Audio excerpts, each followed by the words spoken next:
Од некогашниот хемиски гигант Скопје во наследство доби темпирана бомба. Запуштената база на Охис крие резервоар, на изглед дотре, на внатре полн со опасниот винил хлорид, кој под несакани временски услови може да предизвика хаварија на ниво на Скопје. Предпоставките се дека има 14 тони, но никој не направил увид што точно има внатре. Овој резервоар бил изненадување и за собственикот на Екоцентар 97, кој преку тендер се нафати да се справи со 11 видови на опасен отпад. Негов, а и прв ваков предизвик на државата. Осим со проблемот за винил хлорид, другите проблеми ми беа познати, затоа што се консултирав со повеќе компании што веќе го работеле тоа надвор од Македонија.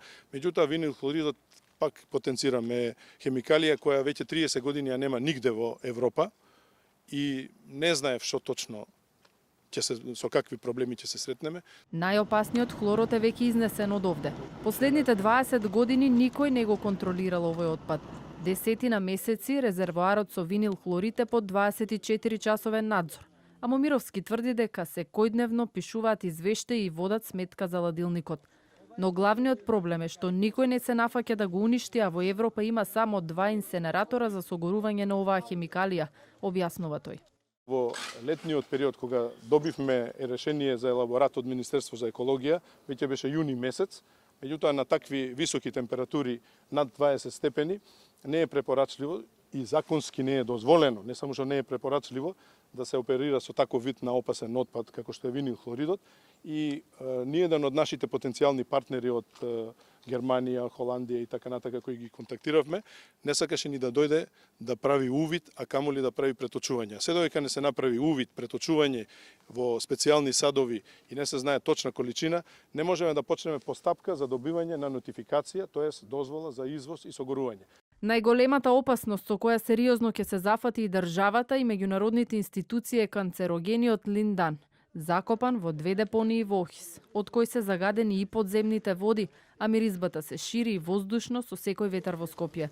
Но уште пострашно е што во близина на овој опасен пестицид активно работеле неколку фирми. Ова земјиште зад мене е големата депонија со опасниот линдан. На само неколку чекори од таму се наоѓала до пред 1 месец фабрика за производство на чевли. Меѓутоа таа сега е дислоцирана по повикот за чистење на депонијата. Организацијата на Обединетите нации УНИДО распиша меѓународен тендер до крајот на годината да се избере технологија за чистење на линданот. Прво ќе се почне од малата депонија. Процесот на деконтаминација најверојатно ќе трае со години, а финансиски го покрива и нашата влада со мал удел од $1.000.000 евра.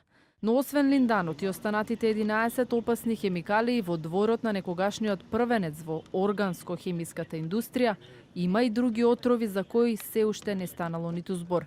А и во минатото и сега. Сите креваат раменици, правдајки се дека не се знае што се е останато.